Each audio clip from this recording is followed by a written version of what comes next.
and welcome everyone. I'm so excited to be here, and especially because of our guest here, Fernando Sustaita. Thank you for joining us, Fernando. Happy that you're here. This guy is awesome. Okay, get ready to blush a little because I am going to this guy's awesome. He's been a mentor to me. We're halfway across the United States from each other. Haven't met in person, but anytime I go to him, he has the answer to what I ask. And he has a vast knowledge of e-commerce business in many, many facets of it. So I invite you today to be sure to put in some comments, ask some questions if you have for him. So Fernando, first of all, go ahead and just kind of introduce yourself, where you're from, and what it is that you do. Well, thank you so much, Michelle, for having me. Yes, some people know already, what you and I have a long relationship. But let me tell you a bit about myself. I've been doing e-commerce for quite some time now. If we take all the time that I haven't done and not doing it, I started in 1998. But from 2005 to 2015, I was focused on my corporate job. And then I said, you know what, I don't like corporate work. I'm going to go back to my e-commerce because it's really what I like. Being one of the first ones to go into 98 when eBay started doing it, it grew on me. It was like I was a young college kid. And at the time, we didn't have all that information, that now we have. We didn't have Facebook. We didn't have all these LinkedIn platforms, all these tools, all these extensions from Chrome. It was really difficult to find information online. You had to go into all those back-end different groups and forums that were more like clandestine kind of information, hackers in a way. And it was very difficult to grow an online business without having a lot of money at the time. So, my wife said, Fernando, you make good money on that when you were doing it by yourself, but I need you to get a job because, we're going to start growing a family. And so I said, okay, yeah, we got engaged. And I started, going my corporate ladder. And once I started going to the top, in the good management position in an oil and gas company doing contract law, which I have a lot of experience, in contract negotiation.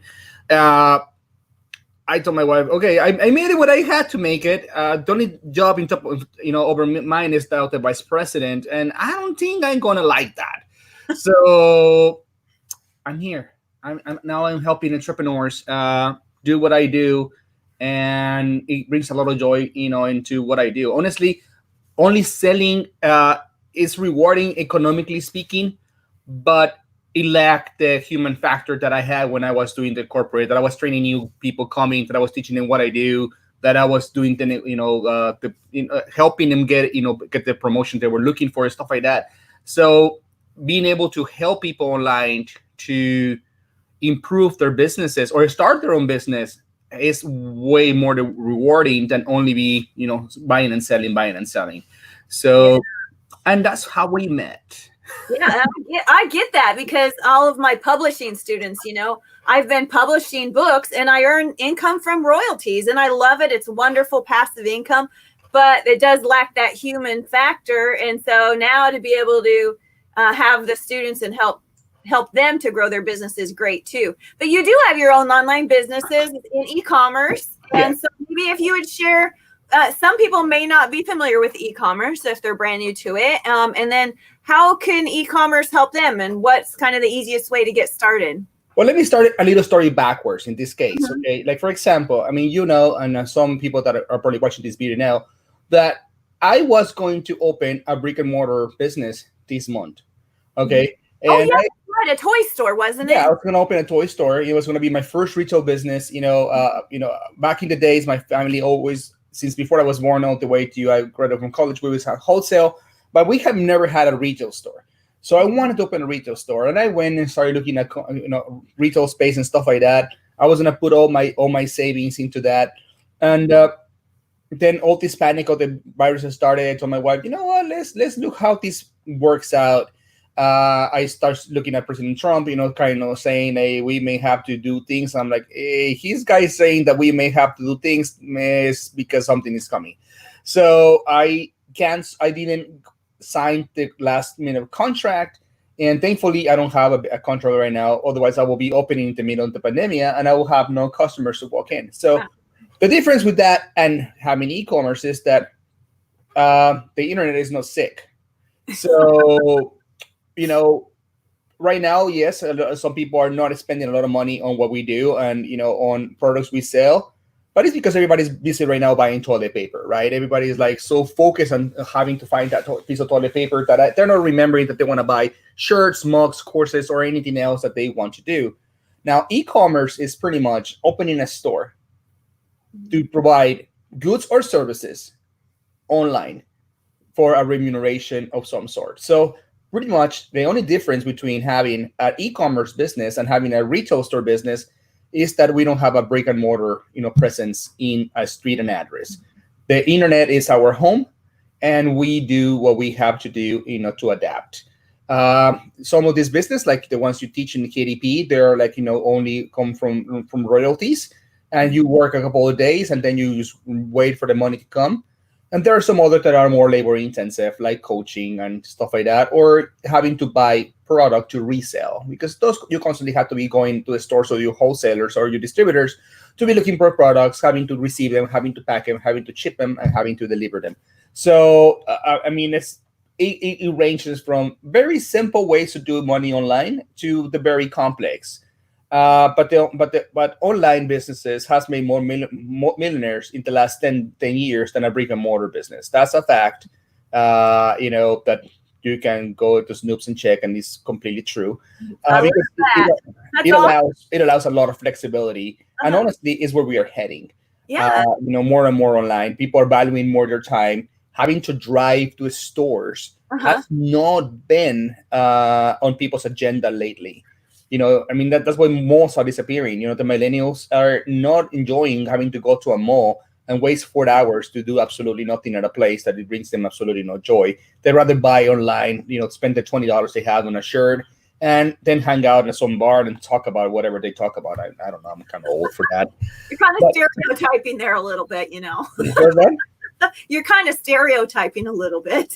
But it's a fact. It is, right? My generation, we will spend time at the mall. It is what we will hang out. Me too. We will beg our parents, they drop us to the mall, and that's why all these concession stands at the mall survive, because we will go buy something there, right? Right now, I talk to my nephews and my daughter. My daughter hates the mall. She's not even a millennial. She's younger than a millennial. I don't know what her generation is called. But I have nephews that are millennials who tell me, I hate them all. You take me to Target, let me go buy the shirt, let me get out, and let me done, or buy it on Amazon. Just buy me something on Amazon. It's like, hey, do you want a gift card for like Abercrombie? Give me an Amazon gift card, Uncle. I'll buy whatever I want there. And I'm like, okay. Isn't that something? See? Yeah. So one of the e-commerce platforms is, well, there's many platforms, but one of the, I guess, genre you might call it, is print on demand. So with print on demand, of course, my personal business is with books, where a book is created and then Amazon prints it when somebody purchases it and then buys it. And so you're also involved at a very high level in print on demand, and have courses all about print on demand as well. So talk to us about the print on demand business model.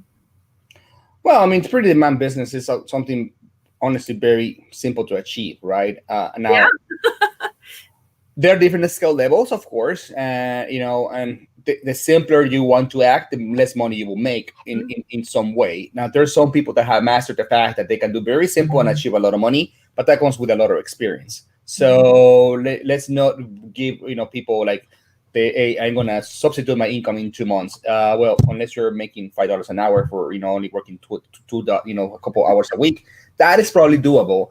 But otherwise, it takes time and effort, as everything. So print on demand pretty much is, I am a seller that want to sell something and I don't have a product. So, but what I have is either a designer or a skill set that I can come up with a design. So I come up with a design that I believe, based on some research that I've done in either Google or Pinterest or Reddit or wherever you like to go and look for ideas. I think that this product is going to be of some interest to a segment of the population. And then you design that, and then you go to either Merch by Amazon, KDP, or Redbubbles, those are the free ones that you can just upload your product in the Mhm. royalties, and you can either do books, shirts, mugs, or whatever you want to that this platform is actually offering for you to do your product. And then you upload the design, you enter some keywords, and and then you wait for the sales to happen. Now that's the very simplistic way to do it, right? Now, if you want to go into more complicated stuff, then you start going into private labeling that product and then sending to Amazon for fulfillment, or to fulfill them from your own Shopify store, or getting a print-on-demand third-party supplier that whenever you get an order, they get the order as well. You pay them for the production, and they fulfill the order for you. And you don't get a commission from that. You actually get actual profit, because what the customer paid to you and what you paid to the supplier, to the print-on-demand supplier, is what you make, right? Now, based on those, those can be easily scalable to the point that they can make more money than just waiting for royalties, because in the royalty base, you are not in charge of your customer. It's the platform that is running the ad. Mhm. It's the platform that is showing the customer, hey, I think you will like this. When you're running your own store, you are getting in front of the customer and saying, I think you want this. Either by running a Facebook ad, a Google ad, or any type of invasive type of ad, wherever you want to run them, or by doing some Facebook pages, or by doing some Facebook group interactions, you start telling your potential customer, this is the shirt that I have today, and I think you're going to love it. Or you want to be more cocky, you want it now. But they do. Yeah. One of the things about customers is that, you see, customers only know what they want because it's what they see that they need, right? So when you go to a store and they have like 20 different shirts, they are like, well, I have to pick between one of these 20. They don't really start thinking about, okay, what do I want? So you tell them, this shirt comes in red. I don't like it. This one comes in yellow. Okay, I like this one. I'm gonna get it. But the reality is that the customers don't really know exactly what they want because they haven't seen it yet. So that's why that is what it is. That's why you gotta disrupt the market by showing them something that they haven't seen yet and tell them this is what you want. And as social creatures, we like to have a sense of community. It's very, a lot of people say that they want to be unique. The fact is that majority don't, Yeah. because they want to belong. People want to belong to something. So that is why when you run an ad, you try to first go and look for as much engagement on the ad, the likes, the shares, all that stuff. Because when people see it for the first time and they're like, do I want to buy this? Nobody's liking it. Nobody has commented on it. I don't know if people are going to like it. It's what people is going inside to people's minds. And then it's like, no, I don't think I want it. But when they see a lot of people interested on something, they want it automatically. I mean, how many times have you gone and see somebody walking the street and say, oh my God, I want that jacket. Oh my God, I want those shoes. I Yeah. want that car. You never say, I want the car that nobody has. Mhm. Because you haven't seen it and you haven't seen it be socially approved. It's the same concept with the Tesla right now, right? Mhm. Nobody cares in the majority about having an electric car, but it's cool, right? Everybody wants it because everybody wants one. And it's like, I don't want to be the one that doesn't have one. I mean, I know a lot of friends that I have to have a Tesla. And tell them, do you like it? I was like, Mhm. it's a pain to charge. It's a pain to do this. I have to wait so long to get it fixed, and it's like more negatives than positives coming from their mouths, but I have a Tesla. It's like, okay. So So on your print on demand, for example, so on your print on your demand, you're saying I bought this mug like years ago, and I still have this same mug. So I went online and I found this Geek Girl mug, and so what happened is wherever, I don't even remember where I bought it from, but when I bought it, then the manufacturer printed it and shipped it to me, and the seller kept the price difference. So if somebody's buying something for say $20 and the manufacturing cost is $8, then when they click on the item online, then that item is sent to the manufacturer and shipped to the customer, and then you keep the difference. Yes. So really, there's quite a bit of hands off. It's more, upload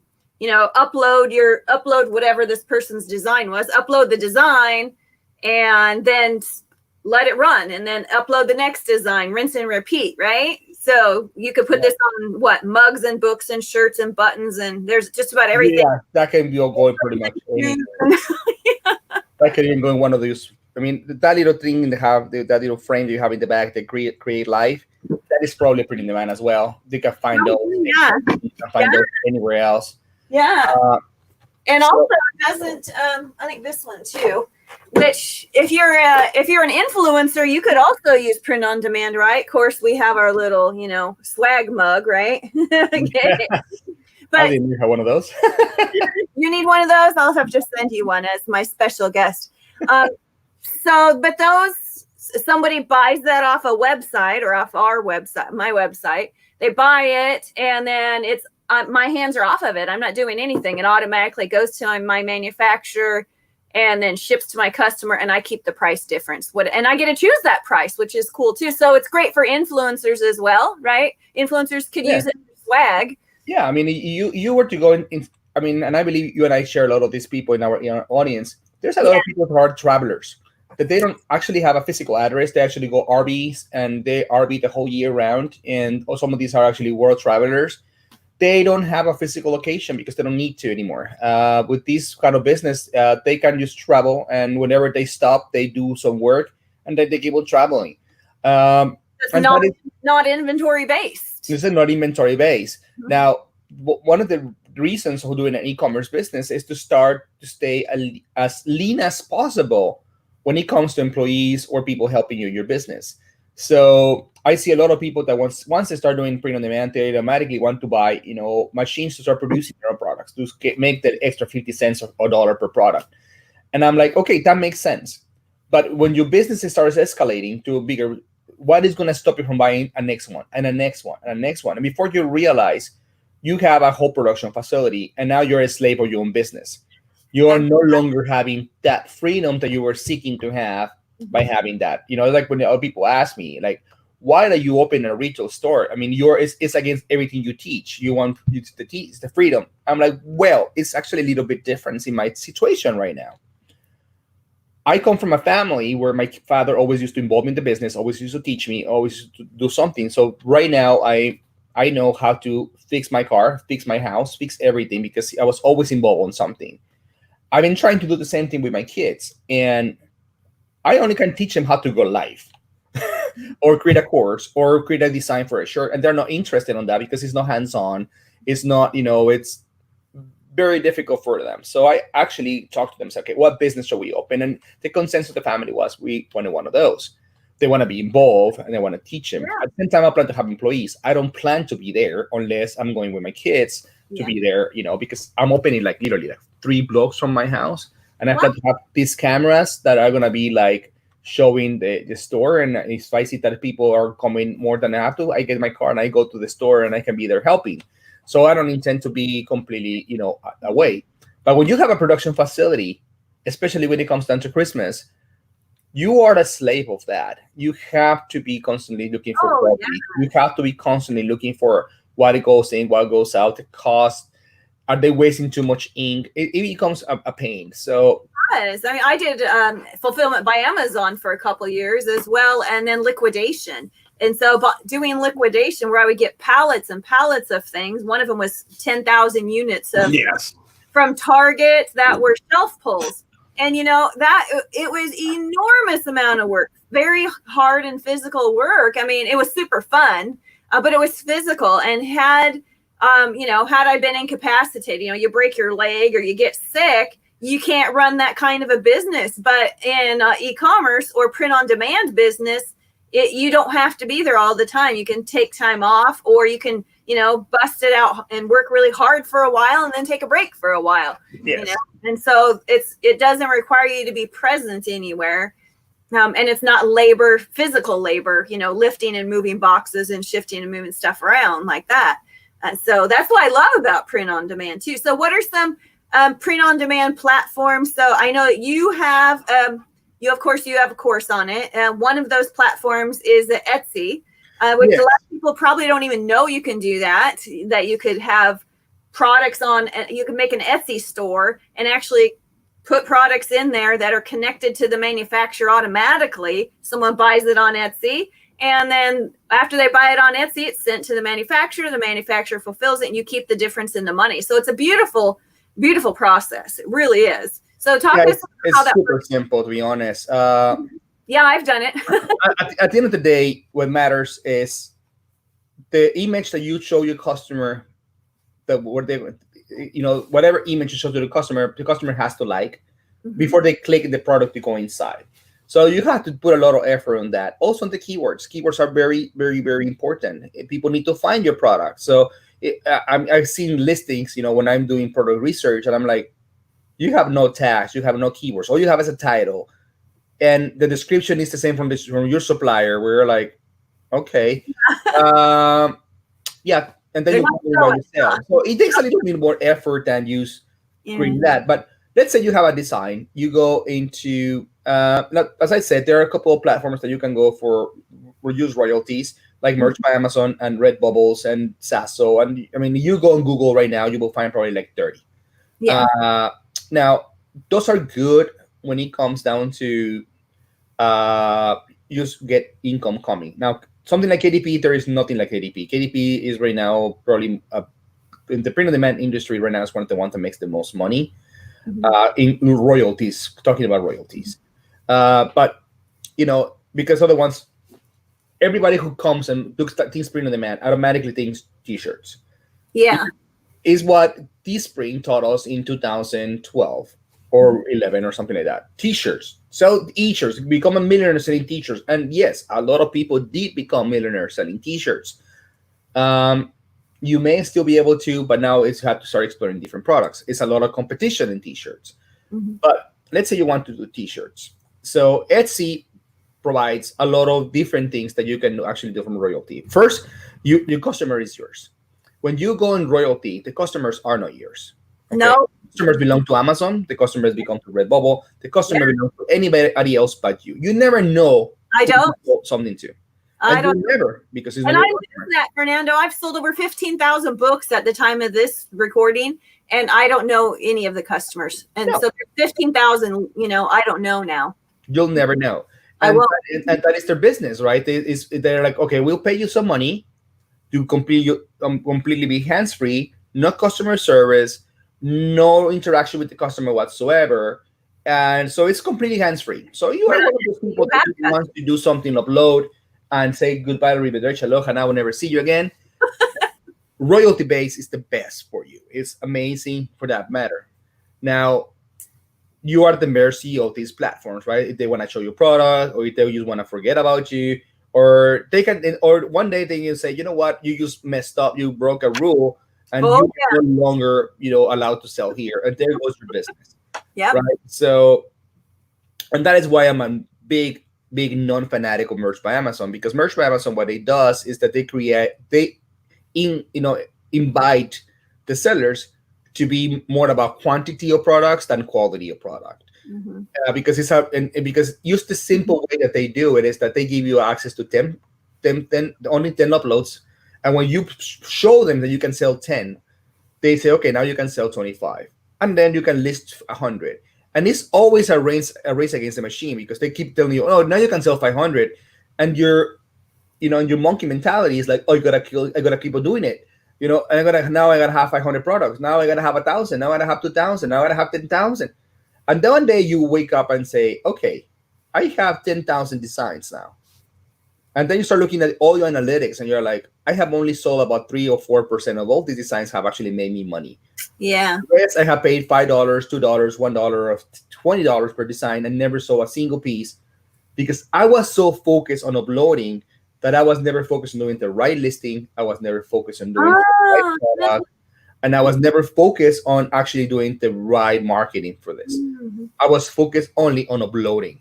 And that is what I don't agree with all these gurus that tell you upload. Yeah, you just create. Yeah. Or go across all the platforms, use one of those multi-uploaders.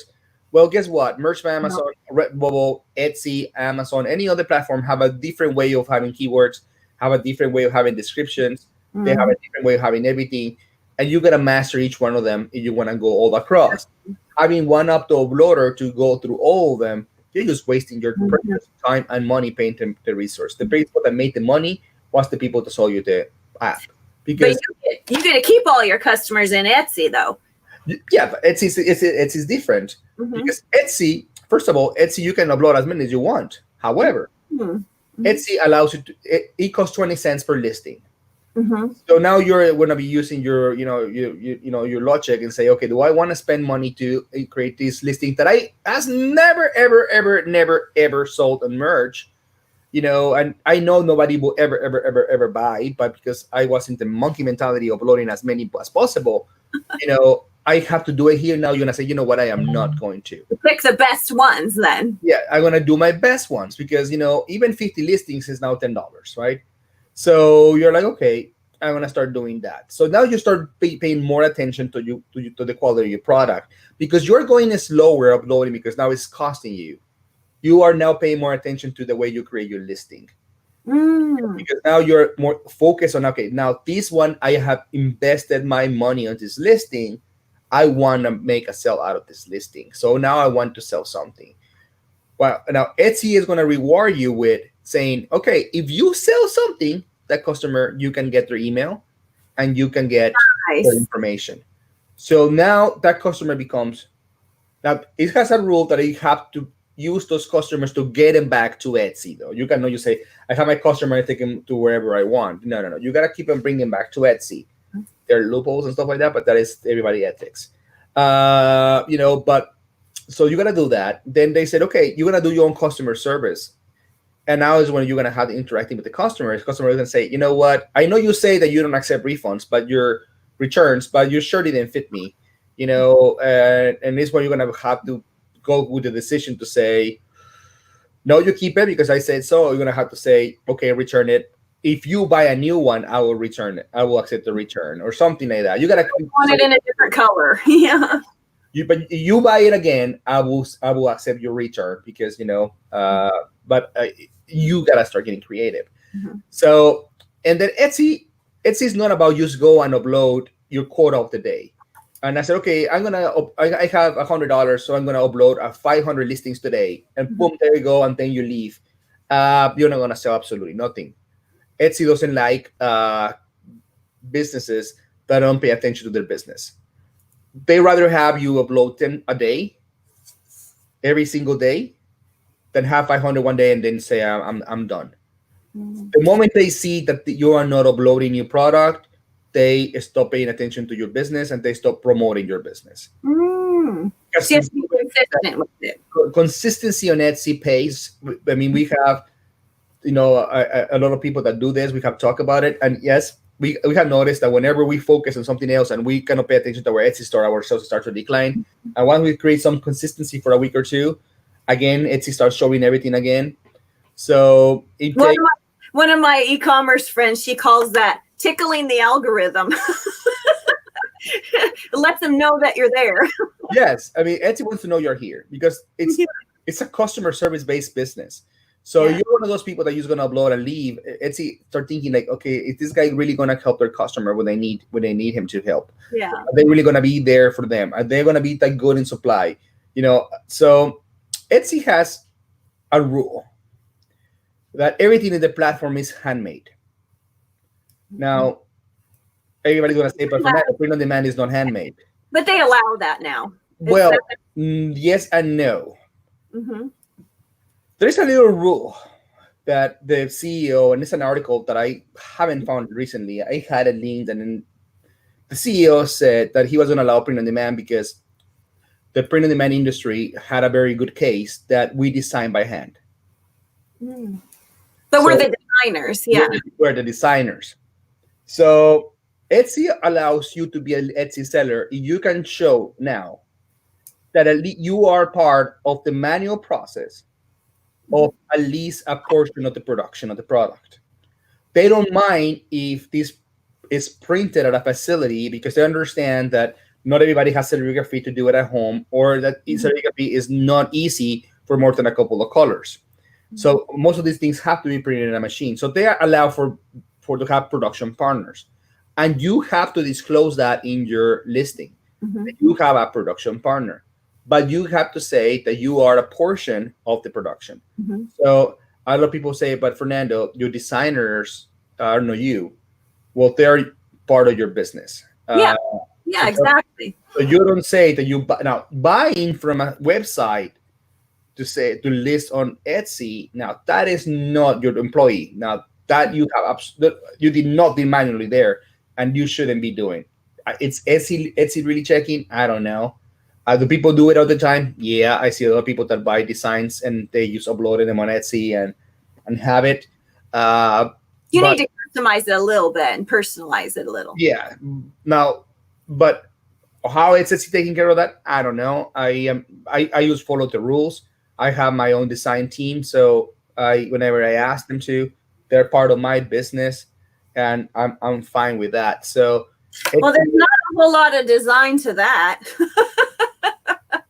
That's just words, right? No, it's not. Some people could do that, right? Or if you have your own, yes, you have your own brand or something like that, you put your own brand on it. Definitely. I mean, some people say like they're called ugly sweaters. Where do ugly sweaters sell? Yeah, ugly sweaters. There is people who find them cute. Yeah. So a lot of people say that's an ugly design. Well, believe me, I have sold some designs that I still bang my head trying to figure out why people bought that.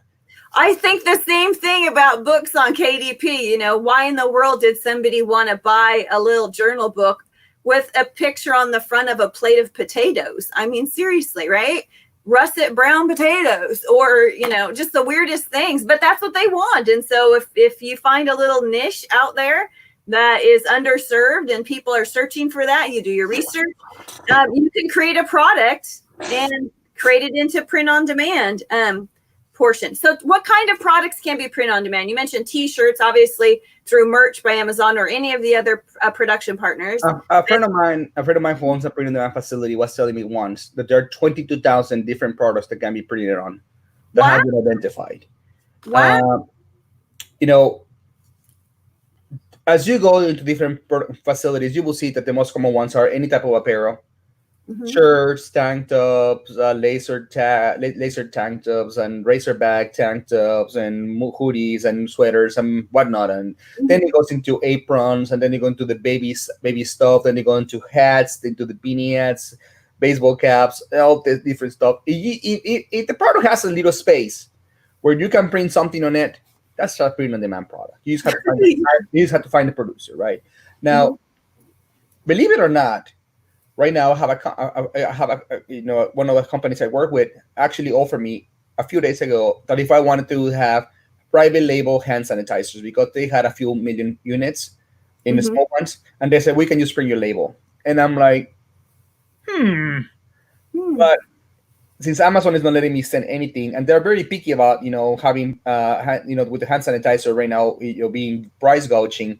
Yeah, I don't want to be able to compete with Purell and pricing. I'm like, I didn't want to touch it. But what I'm saying is it can be done. I have done lip balm, private label, all those buttons, private label, towels, yoga mats, floor mats, door mats, carpets. You can go to spoonflower.com and you can sell fabric print on demand. I mean, pretty much you find a way to print something into something, and you'll find the right distributor, you will find it. So if somebody has a niche or even just a hobby or something that they have a good knowledge about or experience in, if you're a cook or in the kitchen, then aprons, and everything related to that would be a good, create an online store related to all those things and put your logo and brand on everything related to kitchen items, or, or if you're, featuring mugs or tumblers or, there's so many things out there. Like you said, 22,000. I had no idea there was that many. That's a ton. I've seen a couple hundred different ones, but wow, that's just about anything out there. Yes. I mean, one of the things that I've been focusing lately, it's an amazing platform, but one of the things I have been finding kind of entertaining is I've been helping influencers with product placement. Because you just did it, right? You go online and you show us their mug. You go into TikTok and all these different people that are you speak talking, and they're like, okay, how are you monetizing this? And they have absolutely zero way to monetize it. So I've been helping some about product placement and about stuff like that. Mhm. And the idea began because a few months ago, a friend of mine that was a drummer asked me, hey man, we are starting to do more gigs and we would like to sell some merchandise. Can you do us a T-shirt? And I'm like, yeah, the T-shirt is easy. We can do it, no problem. But why don't you do drumsticks? And they're, Ooh, cool. they're like, what do you mean drumsticks? It's like, yeah, I can get them for you very cheap. It's like 20 cents a piece, and we can get them printed for like literally nothing. So I got him like 500 of those sticks for like $1,000. Mhm. And I said, you sell them for $10, and you will see. And they tell me, man, the shirts sold a little bit, but those sticks sell like crazy, and it's like they just have the name of the band and stuff like that. And it's like, yeah, because you can print on anything you want, guitar picks, stuff like that. You're into Great music. ROI too. What's that? Great. Yeah, That's great great. ROI. I mean, and I mean, and you do, when you go to the concert, right? And you go outside and you have all this stand, and you see all these little different products that people are selling. Those were print on demand products. Yeah. Because they are saying, hey, I'm gonna be going now to the next in the next venue. Send me some products there, and the products get shipped to that one. It's just print on demand. It's all it is. And that's different than promotional products, because print on demand products are, the wholesale is much lower because you don't have to go through a promotional, like when you go to the bank and you buy pens, get a pen for free. Promotional products at the end of the day is print on demand. What you're telling is that you're buying from a promotional product company. You said, hey, can you print me 10,000 pens? Well, this promotional company most likely are not going to have the printers in their facility. Mhm. They're going to print on demand with the facility that has those pens. Yeah. The thing now you're being the customer and they're being the seller. Yeah. Because, I mean, like, look, think about this. Like Sasso. Everybody thinks that Sasso is a print on demand company. Sasso rarely ever prints anything. Sasso has all these little print on demand facilities that they subcontract to them. Mhm. And then they actually get shipped from, and Sasso sends them all these branding products to their facilities, and whenever it gets printed, they ship it. So it's a chain, a chain reaction right now that everybody's using print on demand. Print on demand it's a huge industry, bigger than people may think of. It's a multi-billion-dollar industry. So let's talk about my audience too, because I've had, at the time of this, sold 600 courses about publishing. And so I have a big audience of people who are book publishers with KDP. And maybe they've come up with a design for a cover of a book or a journal, or maybe they even have a coloring book and it's full of 40 different images.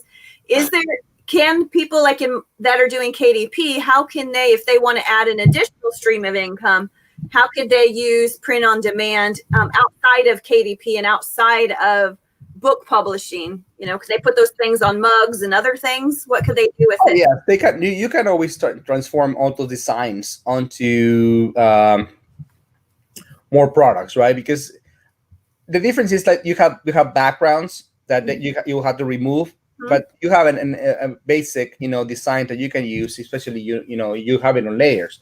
You don't have your layers going to be more complicated, but still those KDP images, you can still put them in things like the one you have at the back, right? Those frames or a poster or something. It can be done in so many different products. You can outsource.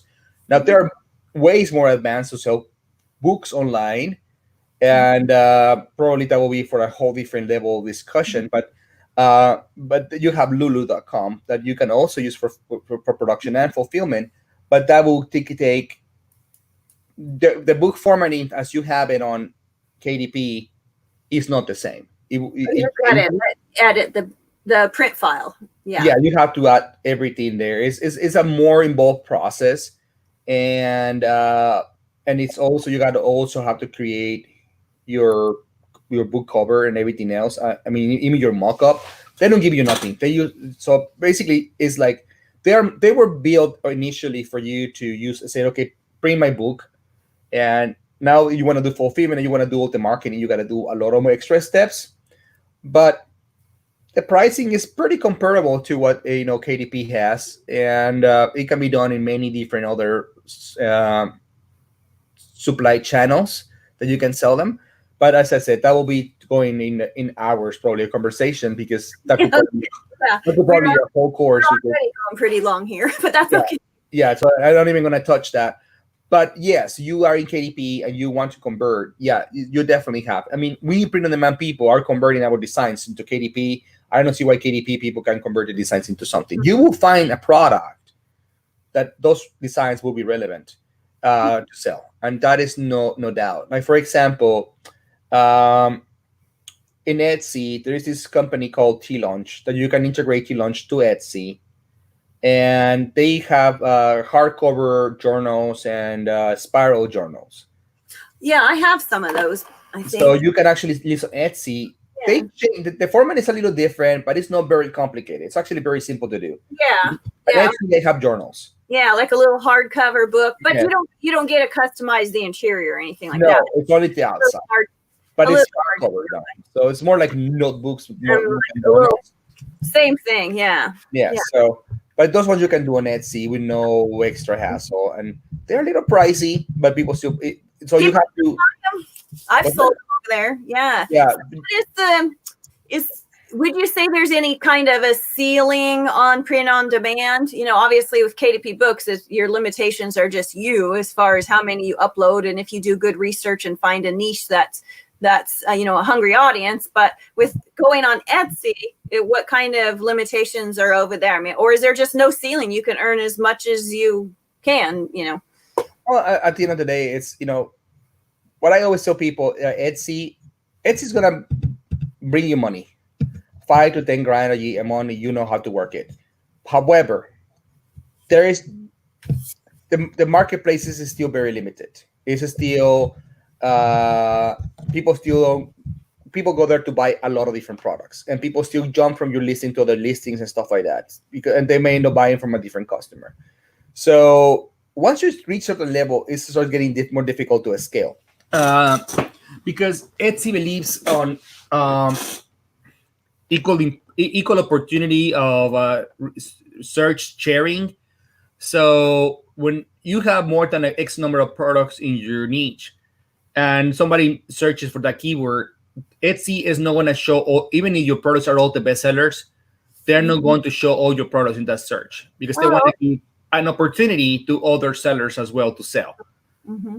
Because they believe like, okay, yeah, this guy may be selling me a lot, but I want all the people to sell something. Otherwise, they're gonna be saying I quit. So yeah. So once you get to a certain level, having too much product of the same thing is actually counterproductive because they're only gonna show a next number of products in that search queries. So it's one of the limitations that I found on Etsy. But I will always tell people is if you master Etsy, you get all those emails out of those people, you learn how to market to them and stuff like that. You build a new audience because you can invite people to join your Facebook page or your Facebook group. You have one of those. Mm-hmm. Once you get all that data, because you can even install a Facebook pixel into your account. So you can track all your customer behavior in all your products. And you go to your Facebook dashboard, you will see all that behavior, how many people have clicked on this product, how many people went there, how many people did that. You can track all that. And eventually, when you say, okay, I have mastered Etsy, I think I have reached my ceiling, open a Shopify store and use all that data with that same niche. It will be super simple to launch a store like that because, once you have a Shopify store, your budget is your limitation. Mm-hmm. Now you know what is selling. Now you know what people are buying. Now you have all these, customers that you can get a whole list. Let's say you have 1,000 customers on Etsy. You get 1,000 emails. You go into Facebook. You said, okay, Facebook, here's the 1,000 emails that I have from my customers. Create me an audience. Facebook start looking at all those emails. And Facebook is like, okay, this guy has an account. This guy has an account. This guy has an account. And they say, okay, out of these guys, all these have an account. And now let me look at these guys' behaviors. And let me look at people that have similar behaviors. And they create an audience for you that you can target with Facebook ads. Mm-hmm. And you send them to your Shopify store. And the Shopify store has no limits. But that is more advanced. And it takes a lot of money. When you open a Shopify store, I see a lot of people that say, my God, I'm already making $100 a month on marriage for Amazon. It's time for me to open a Shopify store. And then they go to the Shopify store. They're like, "Hey, I don't have customers." I'm like, "Well, no, you will not forever and ever and probably never, because when you open a store and have a domain name that nobody knows, Google doesn't even know you exist. Okay, so you open a store and you just wait for customers to come without no marketing, without no links, with nothing. They will never come to you.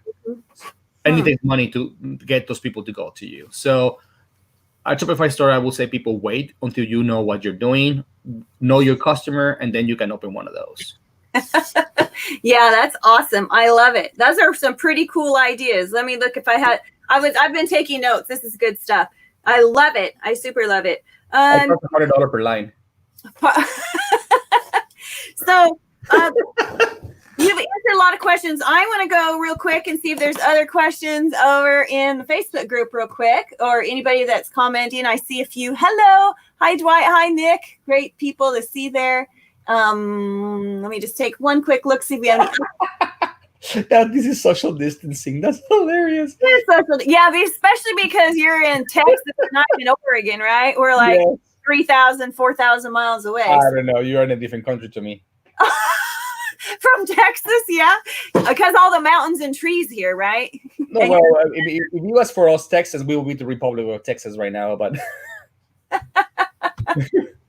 Oh, yeah, most definitely. Okay, so obviously you have courses as well. So if people are like, hey, I want to learn more about this, they can go to your Facebook group, right? Or to your website or to your course. Where should they go? Well, I mean, if they want to learn more about me, the easiest way to do it is go to fernandosustaita.com. Can I put that up here for folks? Yeah, I cannot type anything, so. Oh, you can't. Okay. This software I'm learning. So if I want to go to here and I want to share a screen and I have one that's over here, this one, that's your website, right? Yes, that's me. Yeah. Whoops. Let's go over here. There you are. So they can go to your website right here.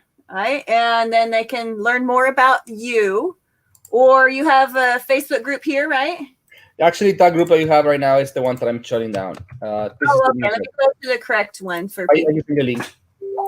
Okay. Thank you. There you go. Okay. Thank you. Yeah, Master Print on Demand too. That's the current group. The one I am. Okay. Facebook did something weird with the algorithm last year. A lot of groups stopped getting engagement. I don't know if that happened to one of yours. And this group the whole group never recovered. Okay, so come here or come to your website to learn more, and then you have some courses over here. One of those is the Etsy course, and I'm going to put a link in here too for that. But there's our book listing link and our Etsy POD course. So definitely come out and check you out, right? And I will put a link also here in the chat area so that people will have it. I'm looking. I have multiple computer monitors here, so I'm looking at. And let me put that in here. So let me I'll put your website in here, and I'll put there's the website there. Yeah, if you ever, I mean, in the website, it has a section where you can schedule a 20-minute free call with me. I mean, those calls are meant for people who are actually want to go into business. It's not to chat or for me to, go and fix your world and stuff like that. So it's for actual business talk. But if any one of you guys want to, just go and book a call in there. There are 20 minutes for free. And there's a link to your course as well. All right, so I got some links in there for people if they're interested. I went out to the group. So, and I want to thank you, Fernando. That's been some amazing, awesome information. It's eye-opening, I know, for my publishing audience, because they're so focused on books, but that they really could expand into other areas. But this is a great thing for influencers to do, or anybody who just has an idea for a product and they don't have a lot of investment money up front. Print on demand is a great place to start an e-commerce business at. Yeah, I mean, right now is the best time to expand your business. I mean, sales are going to be down a little bit. Once people start getting into the habit again, saying, okay, we need to buy, people are going to start buying. I mean, and as I was saying yesterday in one of my lives that I was doing, not because people are, isolating themselves or social distancing to be politically correct. It means that they're not going to be consuming. Like as right now, as this situation starts, to unfold and stabilize, a lot of people are going to be looking for get well products. Because they don't want to go to the hospital, they don't want to go to visit somebody in their sick beds because they don't want to be, sick either. So they're going to be relying on the internet to buy something for the internet to ship them and say, hey, I get well soon kind of message, or happy birthdays. A lot of grandparents and they're like, the grandkids' birthday going to be like, I don't want to go to the birthday, but I may buy something to wish them a happy birthday. And they're going to send them, a birthday gift. So you can start you always think about your niche and one thing that right now people could benefit from buying or they could actually use. And I'm pretty sure every niche right now has something that people will use. Yeah. So that's awesome. Yeah. So think about that, right? And definitely, of course, come back to this group, watch more videos, come back to YouTube channel, watch more videos and learn more about e-commerce, and follow Fernando on his group. Check out his website and the course. The links are listed below. And thank you for being the first one. And that's why I picked you, because you have such a vast knowledge of things. So I thank you. I appreciate that so much. Yeah, I love what Dwight says. Wait, people have pulled their money out of the stock market, so they'll spend it online. All right, yeah, buy my stuff, right?